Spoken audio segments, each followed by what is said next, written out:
Hello student, आज की इस वीडियो में हमें करना है मेयर का समीकरण, जो कि था यूनिट 7 का प्रश्न। चलिए शुरुआत करते हैं।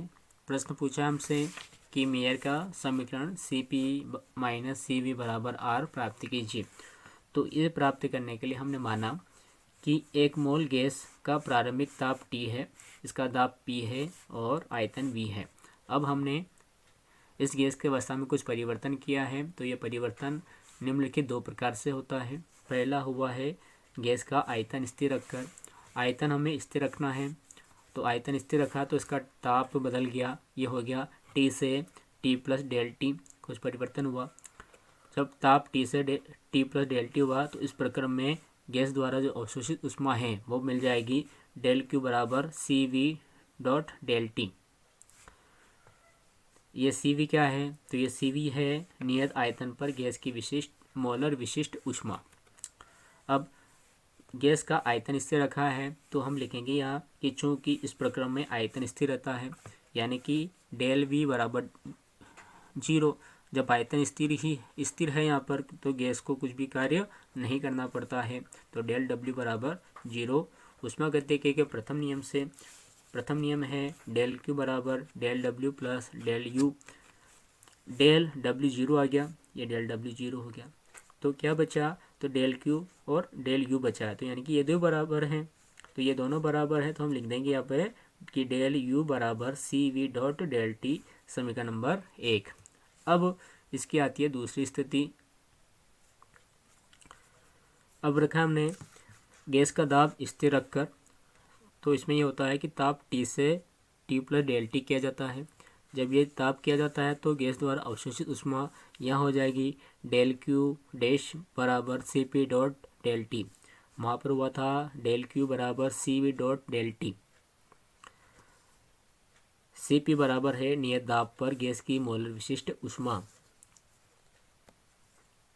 चूँकि इस प्रक्रम में दाब स्थिर रहता है, अर्थात डेल P बराबर 0, यानी कि नियत रहता है, ये दाब नहीं बदलता,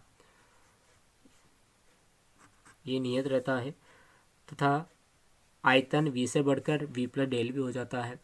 तो जब आयतन बढ़ा तो जो गैस द्वारा किया गया कार्य है वो मिल जाएगा हमें del W dash equal to P del V। पुनः ऊष्मागतिकी का प्रथम नियम यहाँ लगाते हैं।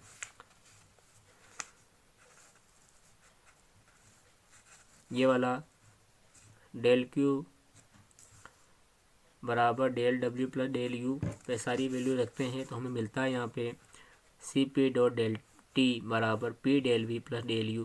इस डेल U का मान निकालना है, तो इस B डेल V को इधर भेजते हैं, तो ये हमें मिलेगा डेल U डैश, U की जगह U डैश बराबर CP del T minus P del V। इसको देते हैं इक्वेशन नंबर 2।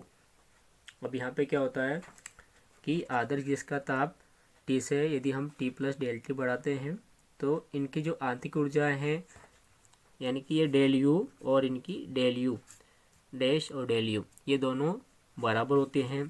तो हम लिखेंगे यहाँ आदर्श स्थिति में डेल U बराबर डेल U डैश होता है, इसलिए समीकरण 1 व 2 से इनकी वैल्यू यहाँ लिखते हैं। जब इक्वेशन बराबर करेंगे तो हमें मिलेगा CV डेल टी बराबर CP del T minus P del V। तो हम यहाँ पर करते हैं, इस P डेल V को ले आते हैं इधर और CV डेल टी को ले आते हैं इधर, तो हमें मिल जाएगा यहाँ से P डेल V बराबर CP डेल टी, ये इधर आया तो माइनस का हो गया CV del T. Del T दोनों में कॉमन आ रहा है, इसलिए P डेल V बराबर लिख सकते हैं CP माइनस CV और यहाँ लिख देंगे डेल टी। इन दोनों का क्रम बदल देंगे, अर्थात हम लिख देंगे यहाँ पर कि CP minus CV del T बराबर P डेल V। इसको दे देते हैं समीकरण नंबर 3। चूँकि प्रारंभिक स्थिति में गैस का दाब P, ताप T व आयतन V है, तो आदर्श गैस के अनुसार ये हो जाता है PV बराबर RT। इसको समीकरण नंबर 4 दिया। फिर अंतिम अवस्था में ये हुआ था कि इसका दाब स्थिर रखा था, तो दाब स्थिर रखने पर जो गैस का दाब था वो T प्लस डेल टी हो गया था और आयतन V प्लस डेल वी हो गया था। अतः आदर्श गैस समीकरण से पी वी बराबर आर टी, तो ये दोनों वैल्यू यहाँ लिखते हैं T प्लस डेल टी और V प्लस डेल वी। तो हमें यहाँ से प्राप्त होगा पी वी की जगह V प्लस डेल वी बराबर आर टी, आर और टी यानी कि T प्लस डेल टी। इसको हमने समीकरण नंबर 5 दिया। हम इन दोनों का अंतर निकालते हैं। हमने लिखा समीकरण 4 माइनस समीकरण 5 में से 4 को घटाएंगे, समीकरण 5 माइनस समीकरण 4 से, तो लिखेंगे LHS LHS में से घटाना है, RHS RHS में से घटाना है, तो हो जाएगा P V plus del V minus P V बराबर आर कोष्ठक के अंदर T plus del T minus R T. यहाँ से हम इसको माइनस करते हैं, तो पहले इसका अंदर मल्टीप्लाई कर लेते हैं P का, तो हमें मिलेगा P V plus P del V minus P V as it is, R के अंदर गुणा किया तो ये मिलेगा R T plus R del T minus R T. यहाँ पर आर टी से आर टी कैंसिल हो गया, यहाँ पर पी वी से पी वी कैंसिल हो गया। हमें यहाँ से मिला पी डेल वी बराबर आर डेल टी। अब यहाँ पर हमें जो मान आया है ये वाला मान, इस मान को हमें रखना है समीकरण 4 में। ये अपने पास 4 है, C P minus C P del T बराबर पी डेल वी 3 में रखना है, मान अपना 3। तो पी डेल वी का मान समीकरण 3 में रखने पर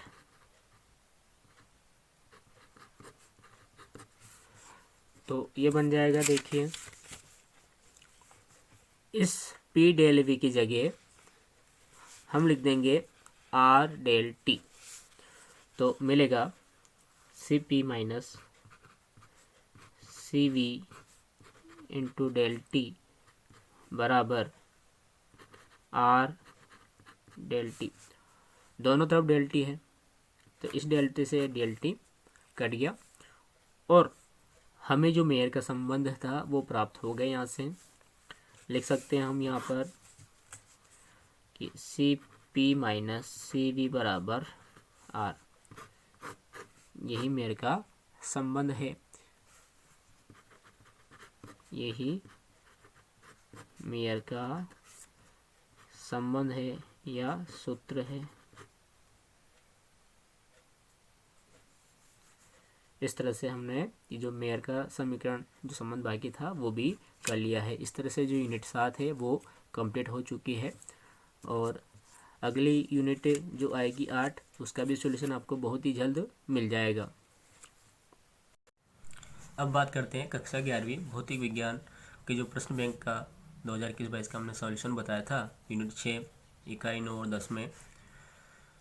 उसमें एक सवाल था, न्यूमेरिकल था, जिसमें मैंने पूछा था कि यदि ये जो न्यूमेरिकल है यदि हल करना नहीं आ पाता है, कुछ कठिनाई आती है, तो आप मुझे कमेंट करके बता सकते हैं। तो काफ़ी विद्यार्थियों ने मुझे कमेंट करा कि सर ये पूरा एक्सप्लेनेशन बताइए, तो हम उसी को करते हैं। प्रश्न था कि किसी द्रव्य चलित ऑटोमोबाइल की लिफ्ट की संरचना अधिकतम 3000 kg संहति की कारों को उठाने की है। यानी कि कोई एक ऑटोमोबाइल लिफ्ट लगी हुई है जिसमें वो 3000 किलोग्राम की जो कारों का द्रव्यमान है वो उठा सकती है, संहति यानी कि उनका भार उठा सकती है। बोझ उठाने वाले पिस्टन की अनुप्रस्थ काट का क्षेत्रफल दिया है 425 वर्ग सेंटीमीटर। छोटे पिस्टन को अधिकतम कितना दाब सहन करना पड़ेगा। तो यहाँ पर जो दिया है वो हम लिख लेते हैं। तो सबसे पहले यहाँ पर ये 3000 किलोग्राम दिया है द्रव्यमान, तो हम लिखेंगे यहाँ m बराबर 3000 किलोग्राम। साथ ही यहाँ पर बोझ उठाने वाले पिस्टन की अनुप्रस्थ काट का क्षेत्रफल दिया हुआ है, हम लिख लेते हैं a बराबर क्षेत्रफल 425 वर्ग सेंटीमीटर है। ये जब वर्ग सेंटीमीटर होता है तो हमें इसको मीटर में चेंज करना पड़ता है। ये पता है हमें कि 1 सेंटीमीटर बराबर होता है 10⁻² मीटर। अब सेंटीमीटर का वर्ग कर दें, इधर भी वर्ग किया हमने, इधर भी वर्ग हो जाएगा। तो 1 सेंटीमीटर वर्ग बराबर हो जाएगा, ये वर्ग यहाँ चल जाएगा -2 के साथ गुणे में, तो ये हो जाएगा 10⁻⁴ वर्ग मीटर। तो हम इस ए को मीटर में चेंज करके इस प्रकार से लिखेंगे, ए बराबर 425 इंटू 10⁻⁴ मीटर। ये मीटर में चेंज हो गया। उसके बाद यहाँ पर हमें गुरुत्वीय त्वरण जी का भी मान चाहिए, तो हमने यहाँ पर गुरुत्वीय त्वरण जी का मान लिखा, जो होता है 9.8 मीटर प्रति सेकंड स्क्वायर। ये मान होता है। तो हम यहाँ लिखेंगे पास्कल के नियम से, ये हमने लिखा पास्कल के नियम से ये होता है कि छोटे पिस्टन पर अधिकतम दाब बराबर बोझ उठाने वाले पिस्टन पर दाब। तो हमने लिख लिया कि छोटे पिस्टन पर अधिकतम दाब बराबर बोझ उठाने वाले पिस्टन पर दाब। जो दाब होता है उसका सूत्र होता है बल बटा क्षेत्रफल, बल अपॉन क्षेत्रफल। तो हम दाब निकाल रहे हैं तो यहाँ लिख सकते हैं P बराबर बल, ये होता है F, और क्षेत्रफल A। अब बल निकालेंगे तो ये निकालेंगे हम न्यूटन के द्वितीय नियम से, जिसके अनुसार यहाँ पर एक भार बल लगता है। तो ये हो जाएगा P बराबर भार बल mg अपॉन A। यहाँ पर इन सब की वैल्यू पुट करते हैं तो हमें मिलेगा P बराबर m की वैल्यू थी अपने पास 3000 इंटू जी की वैल्यू है अपने पास 9.8 अपॉन A की वैल्यू जो हमने SI में चेंज करके लिखा है, मीटर में लिखा है, वो यहाँ पर लिखेंगे। तो ये लिखेंगे 425 इंटू 10⁻⁴। अब हमें इस न्यूमेरिकल को सोल्व करना है। चलिए देखते हैं किस प्रकार से करेंगे। सबसे पहले इस पॉइंट को हटाएंगे तो नीचे एक शून्य लगा देंगे। तो ये इस प्रकार से हो गया, P बराबर 3000 इंटू, जब पॉइंट हटाई तो ये हो गया 98 और डिवाइड में हो गया 425, और यहाँ की जो शून्य दशमलव हटाई थी वो शून्य नीचे आ जाएगी ये, और 10⁻⁴ को हम भेज देते हैं ऊपर। जब 10⁻⁴ ऊपर आएगा तो ऊपर आने पर इसका चिन्ह बदलता है, तो ये हो जाएगा प्लस का 10⁻⁴। अब यहाँ इसको डिवाइड कर लेते हैं, काट लेते हैं, 0 से 0 कट गया। अब चाहे तो हम 5 से इसको डिवाइड कर सकते हैं।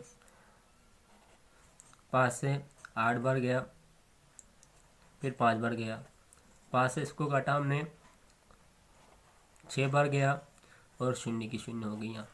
फिर काट सकते हैं यहाँ पर 5 से, तो 5 से इसको काटा तो 1 बार ये गया, और 17 बार ये गया, है ना, 17 बार कट गया। और यहाँ पर काटा हमने 5 से, तो यहाँ आ गया 12। अब आगे और 16 कर लेते हैं जो बचा हुआ है अपने पास। तो यहाँ आया है P बराबर 12 इंटू 98 इंटू 10⁻⁴, इसके बटे में है 17। इसके बाद यहाँ पर इन दोनों का इंटू कर देते हैं, 12 इंटू 98, तो ये बन जाएगा 1176। 10⁻⁴ ऐसे कैसे लिखेंगे, और बटे में इसके चल रहा है 17। अब हमें यहाँ सिर्फ इतना करना है कि 1176 को 17 से डिवाइड करना है। 1176 को 17 से डिवाइड करना है, तो डिवाइड कर सकते हैं। तो डिवाइड करने पर हमें यहाँ प्राप्त होगा P बराबर 69.17, आगे भी मान आ सकता है, लेकिन हमने दशमलव के 2 स्थान तक ही लिया है। अब इंटू 10⁴ आंसर दिया गया, लेकिन इसे हमें प्रमाणिक रूप में लिखना पड़ेगा, स्टैंडर्ड वैल्यू के फॉर्म में लिखना पड़ेगा। तो प्रमाणिक फॉर्म यह होता है कि ये पॉइंट हमेशा एक अंक के बाद ही लिखी जाती है शुरू से, तो इसलिए इस दशमलव को यहाँ से हमें यहाँ पर शिफ्ट करना पड़ेगा। तो जब देखिए करते हैं शिफ्ट इसको, तो ये हो गया p बराबर 6.917 हो गया इंटू 10⁴ पहले से थी।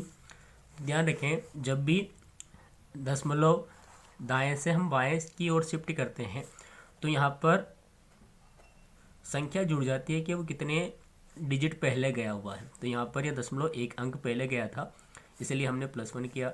यदि दशमलव 3 अंक पहले जाता तो यहाँ +3 कर देते। तो देखिए अब 10⁵ बन गया। इसे हम दशमलव के 2 स्थानों तक लिखेंगे। तो चूंकि यहाँ पर 1 के पीछे 7 लिखा है, ये 5 से बड़ा है, इसलिए हम यहाँ 1 के बजाय 2 लिख देंगे। तो ये इसका दाब बोला जाएगा p बराबर 6.92 इंटू 10⁵ और हमने यहाँ दाब निकाला है, तो दाब का मात्रक होता है पास्कल। आई होप कि ये न्यूमेरिकल आपको अच्छे से समझ में आ गया होगा, आप इसको अच्छे से कर सकते हैं।